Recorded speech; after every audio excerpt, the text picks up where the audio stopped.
Queridos y respetados todos, mientras vivamos en este mundo terrenal, todos nosotros estamos claramente ante una promesa importante. ¿Qué promesa?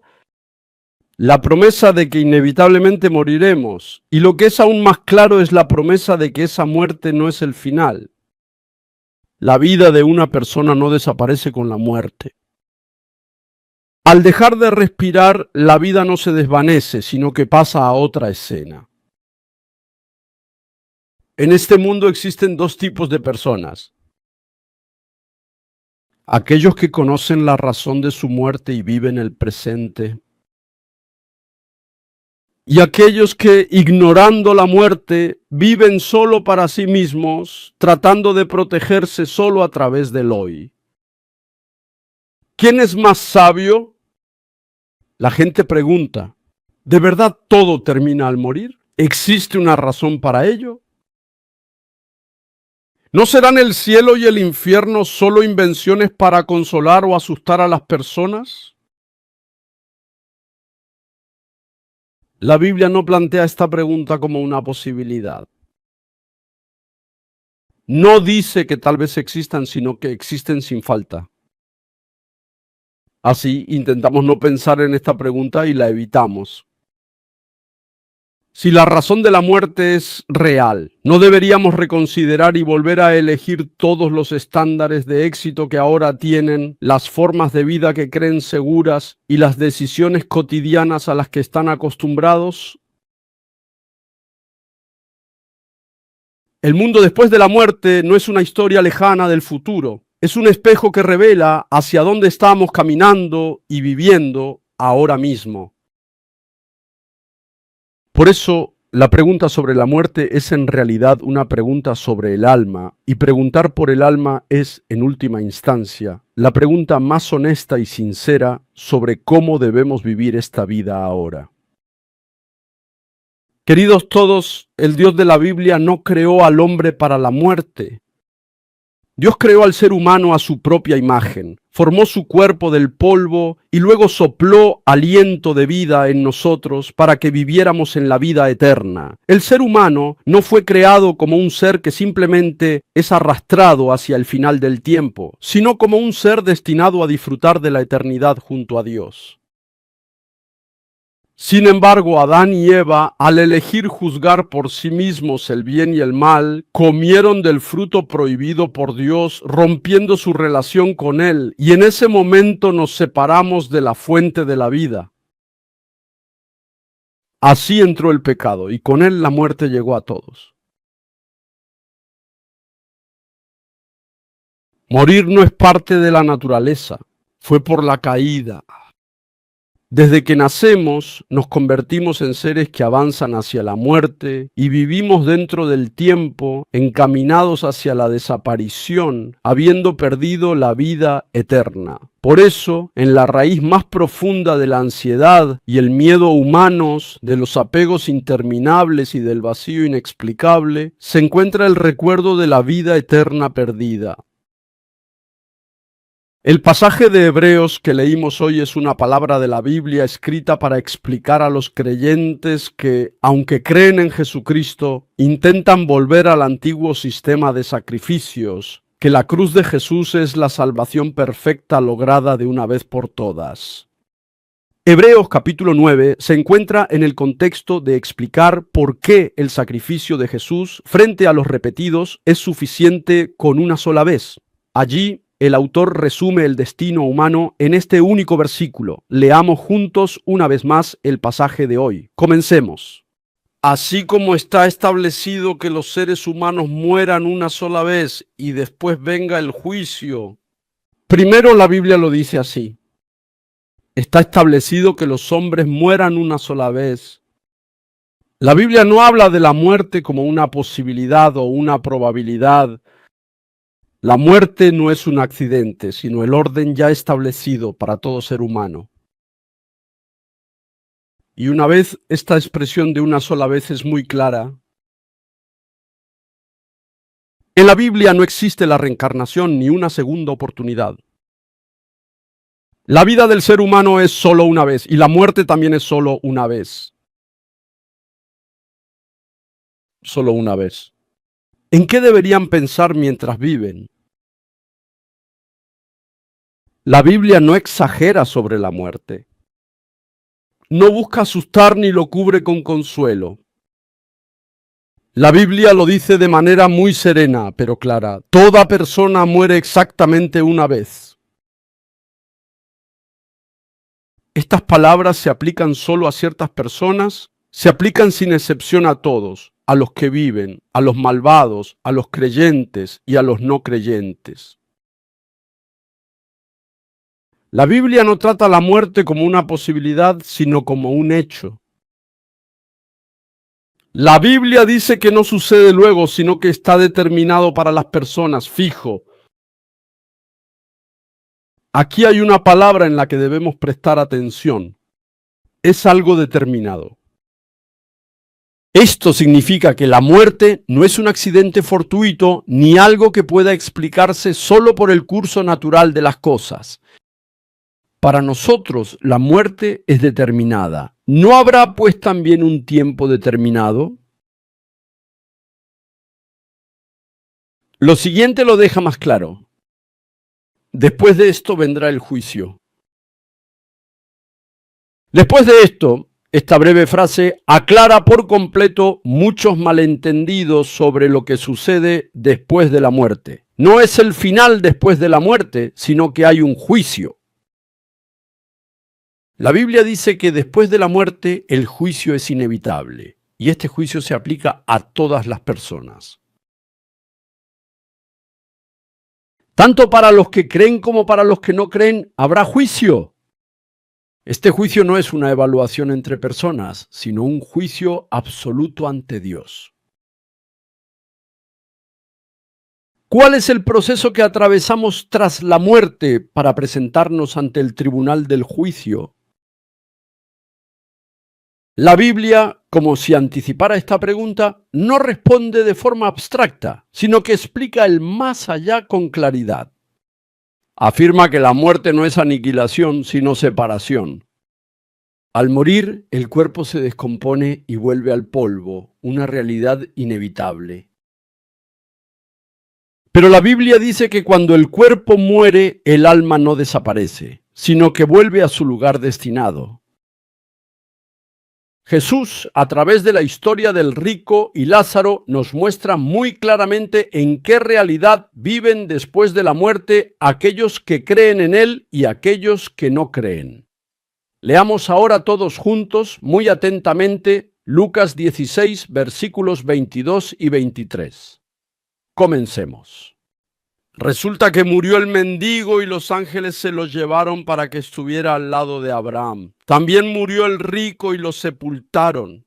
En los dominios de la muerte, en medio de sus tormentos, el rico levantó los ojos y vio de lejos a Abraham y a Lázaro junto a él.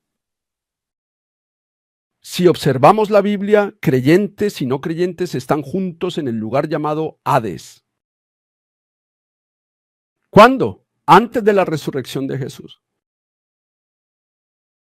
Aquí el Hades del que habla Jesús no es el lugar del juicio final. No es el lago de fuego, el infierno, sino zona previa donde muertos aguardan juicio. Pero lo que queda totalmente claro es que ese lugar no es un estado de inconsciencia ni de aniquilación. La Biblia dice que el sufrimiento es real y que la conciencia y la memoria permanecen allí presentes de manera evidente. Resumiendo todo en una frase, sería así. Antes de que Jesús muriera en la cruz y resucitara, cuando una persona moría, el cuerpo volvía a la tierra, pero el alma, sin excepción, entraba al lugar determinado ante Dios. Jesús explicó ese estado así. El humilde Lázaro, quien creyó, está en el seno de Abraham, mientras que el hombre rico, quien rechazó su fe, está en el Hades, atormentado. Entre ambos lugares se yergue un gran abismo infranqueable, sin posibilidad de ir ni venir. Aquí lo importante es esto. Ambos pertenecen claramente al ámbito de los muertos, pero su estado y experiencia son completamente diferentes. Es decir, las Biblias muestran que dentro de la gran región llamada Hades existen lugares separados, un lugar de sufrimiento y un lugar de consuelo, es decir, el seno de Abraham o el paraíso.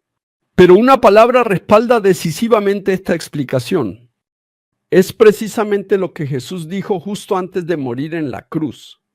En el Evangelio de Lucas 23:43, Jesús le dice al ladrón arrepentido que estaba a su lado: hoy estarás conmigo en el paraíso. Esto aclara 3 puntos. Primero, Jesús fue al paraíso al morir. Segundo, ese paraíso es un estado previo a la resurrección.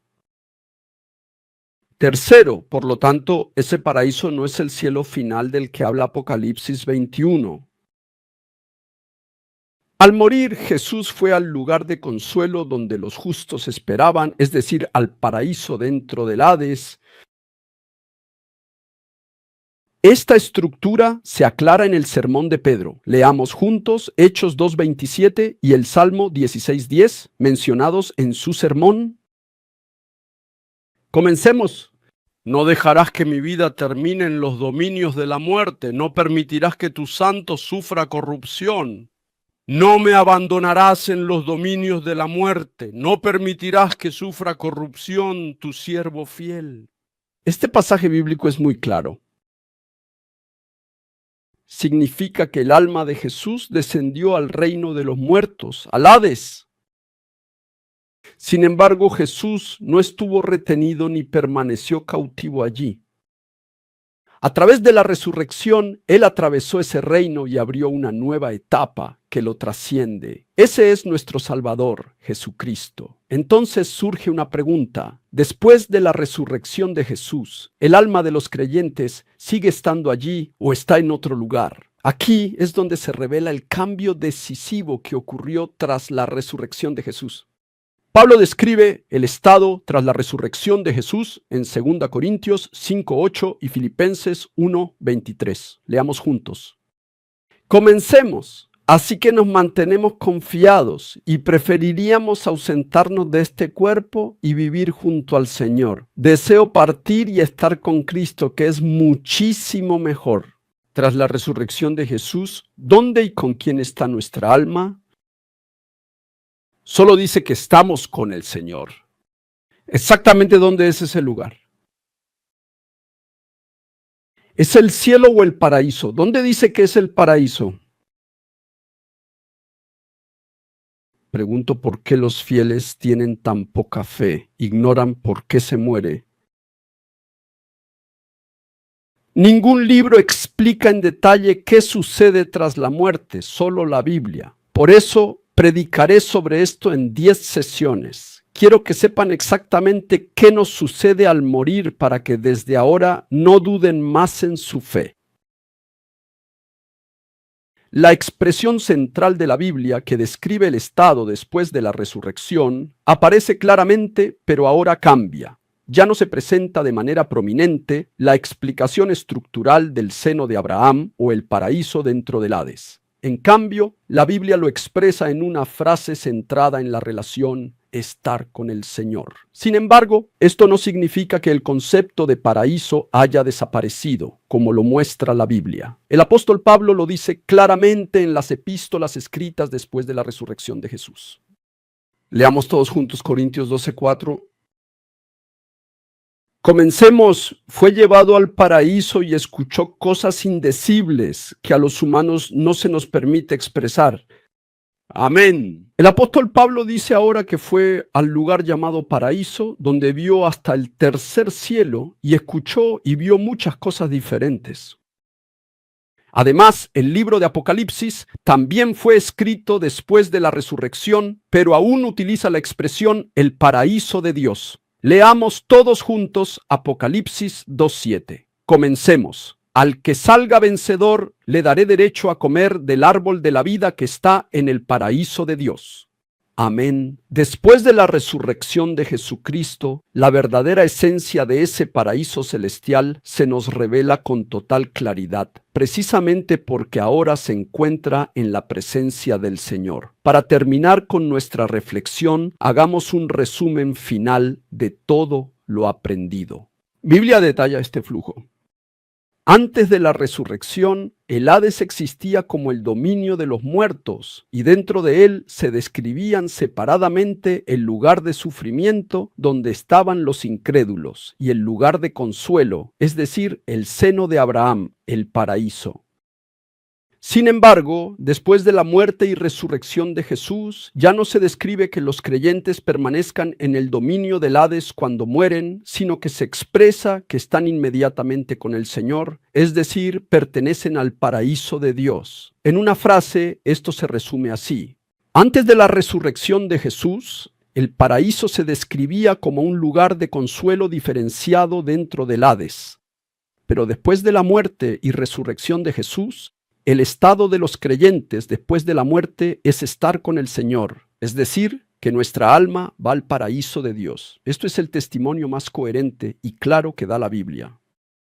Queridos y respetados todos, la salvación no es algo que una persona deba preparar para evitar el juicio después de la muerte, sino que es la obra de Dios, quien, ante la muerte ya determinada y el juicio posterior, nos ha trasladado de la muerte a la vida por medio de la muerte y resurrección de Jesucristo en nuestro lugar. La salvación es la gracia por la cual el hombre, que debe regresar al polvo y presentarse ante Dios, no comparece ante el tribunal bajo su propio nombre, sino que por la fe se presenta ante Dios en el nombre de Jesucristo. La salvación no es vivir preguntándose con ansiedad a dónde se irá después de la muerte, sino haber recibido la garantía de que se estará con el Señor. Además, en su segunda venida, se despojará del cuerpo corruptible y alma y cuerpo resucitarán para entrar en la consumación del reino de Dios, según la promesa. Así, la salvación no es por obras, sino por gracia. No es recompensa, sino un regalo de la cruz. En Cristo ya pasamos el juicio de muerte a la vida eterna. Promete que tras la muerte, alma y cuerpo resucitarán para entrar en el reino de Dios. Al seguir el mensaje de hoy, nos encontraremos ante un aspecto claro del corazón de Dios. Dios no preparó la salvación porque vio a los seres humanos, a quienes ama, viviendo sin saber que iban a morir. No es así.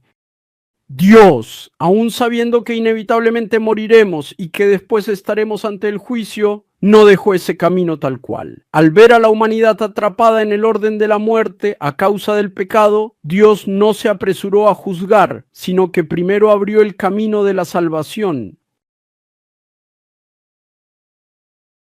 La única razón por la que no ignoró, ni ocultó, ni abandonó al pecador que huye y se esconde, sino que envió personalmente a su Hijo para que descendiera hasta el lugar de la muerte, es una sola. Fue porque quería salvarnos, pecadores. El corazón de Dios Padre prefiere la vida a la condena y la restauración al abandono. Así la cruz no es una explosión de la ira de Dios, sino el acto de amor del Padre que sostiene al pecador siempre. Dios no nos ve primero como objetos de juicio, sino como hijos esperando su regreso. Ser creyente no es ignorar la muerte, sino agradecer su propósito. Alguien lo sabe con precisión. El creyente es aquel que sabe que la muerte no es el final y acepta el juicio, la resurrección y la perfección del alma que vienen después, no con un temor vago, sino con la certeza del Evangelio. El creyente es aquel que sabe que, aunque su cuerpo regrese al polvo, su vida ya está escondida en Jesucristo y es una persona llena de la gracia y la alegría de vivir con la fe de que, incluso en el momento de la muerte, no estará solo, sino que estará con el Señor. ¿Tienen miedo a la muerte estando con el Señor? Es motivo de tristeza la muerte por estar con nuestro Señor, quien es nuestro Salvador eterno y nuestro Creador. El creyente es aquel que no intenta presentarse ante Dios por sus propios actos, sino que sabe que comparecerá ante el juicio no en su propio nombre, sino en el nombre de Jesús. Por eso el creyente no vive con miedo, sino que por gracia vive hoy con alegría y gratitud. Así es el creyente. Aunque el creyente vive con los pies en esta tierra, su mirada está puesta en el cielo eterno. No es una vida que fluye hacia la muerte, sino un hijo de Dios caminando hacia la resurrección de Jesucristo. Al final de este mensaje nos encontramos ante Jesucristo.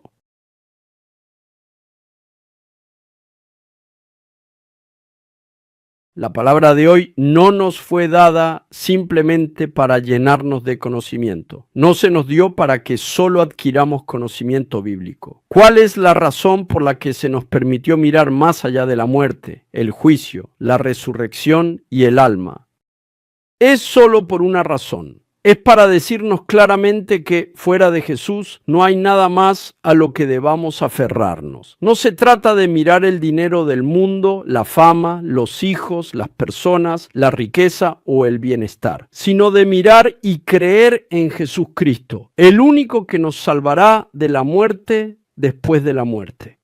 De verdad, a lo largo de nuestra vida hemos intentado aferrarnos a muchísimas cosas. ¿El dinero no es algo realmente bueno?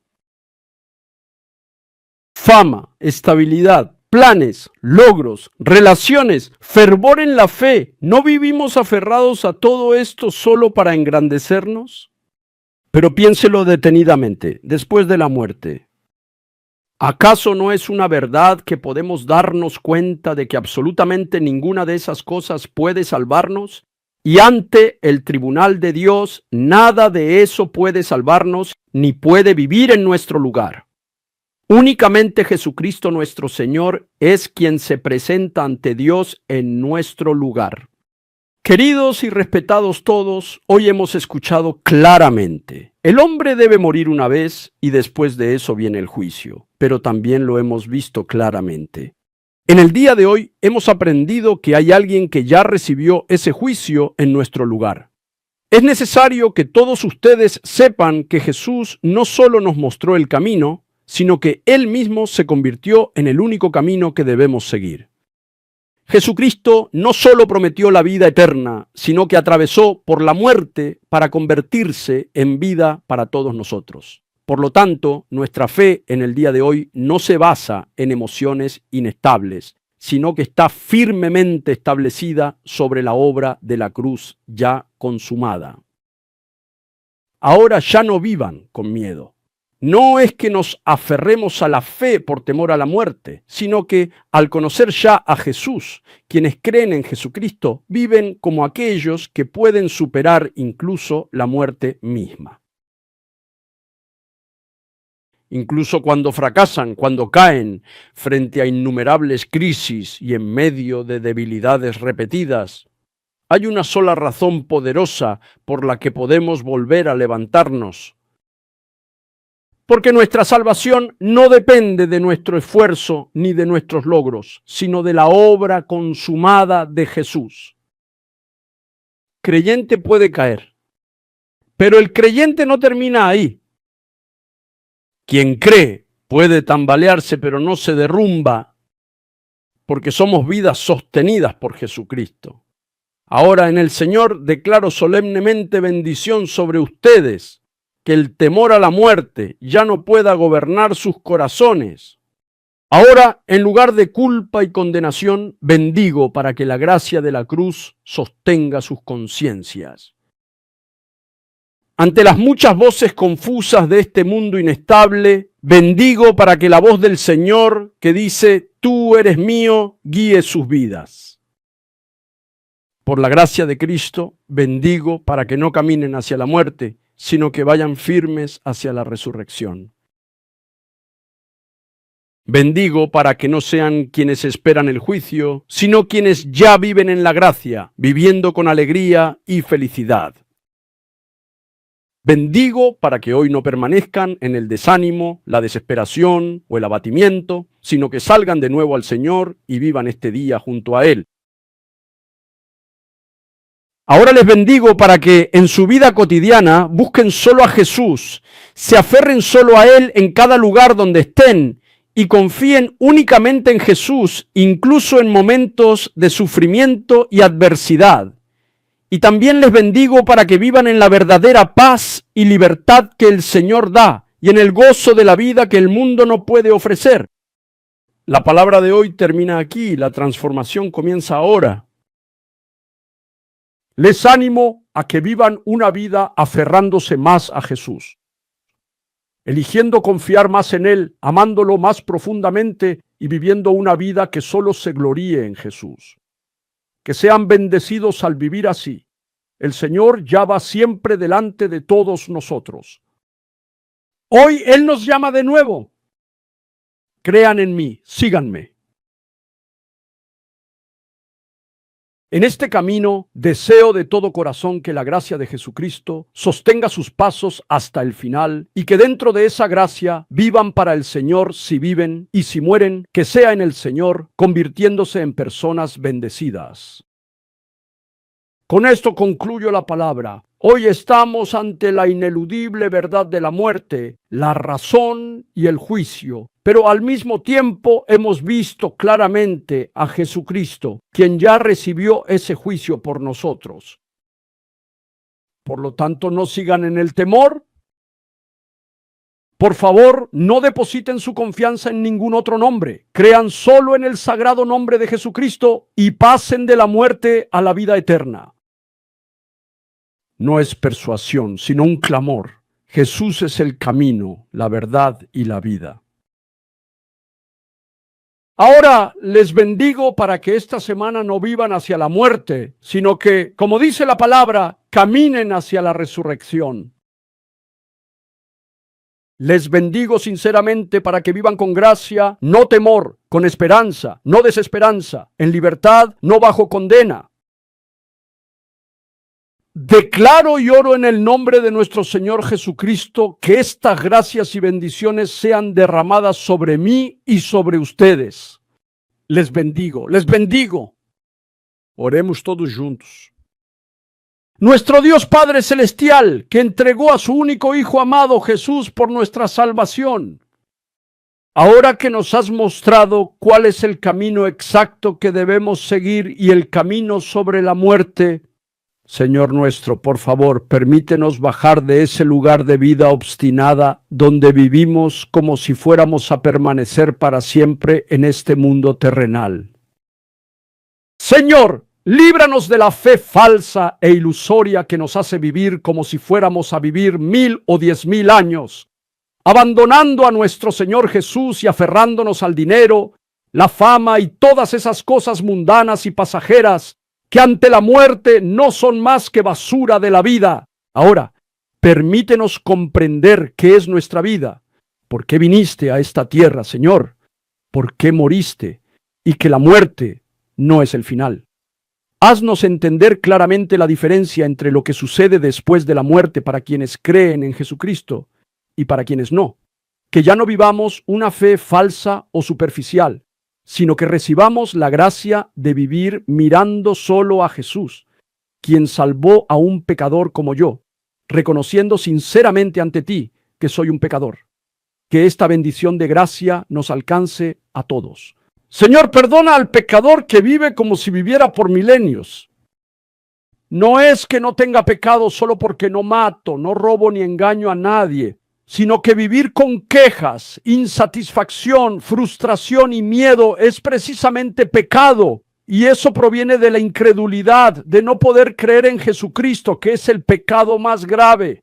Hazme entender esto, Señor. Aquí está un pecador como yo. Ten misericordia de mí y haz que crea en Jesús. Señor, soy un cristiano falso de verdad, así que te pido que me ayudes a creer en Jesús. ¿Cómo puede alguien que está a punto de morir decir que tiene esperanza en Jesucristo y que cree en Él? Señor, haz que ahora podamos entender y creer cómo cambia nuestra vida y nuestra alma después de la muerte, para que el simple hecho de vivir en este mundo se convierta en una esperanza del cielo y para que no vivamos una vida desesperada, temiendo a la muerte. Permite que la fe y la esperanza de que quienes creen en Jesucristo vivirán con el Señor en ese cielo eterno y glorioso después de la muerte vengan sobre todos nosotros. Ahora, la inmensa gracia de nuestro Señor Jesucristo, quien nos trasladó de la muerte a la vida y nos concedió la gracia del juicio, y el gran amor de Dios, quien no nos abandonó a pesar de que éramos pecadores y nos amó hasta el punto de sacrificar a su Hijo unigénito Jesucristo por nosotros, que el consuelo y la obra del Espíritu Santo, quien hoy conmueve nuestro corazón y nos hace aferrarnos a Jesucristo, estén sobre los creyentes que, ante la palabra, han decidido arrepentirse, clamar y dar gracias, y sobre sus familias, hijos y hogares. Que la gloria, el poder y la bendición de nuestro Señor Jesucristo estén con ellos ahora y por los siglos de los siglos. Amén.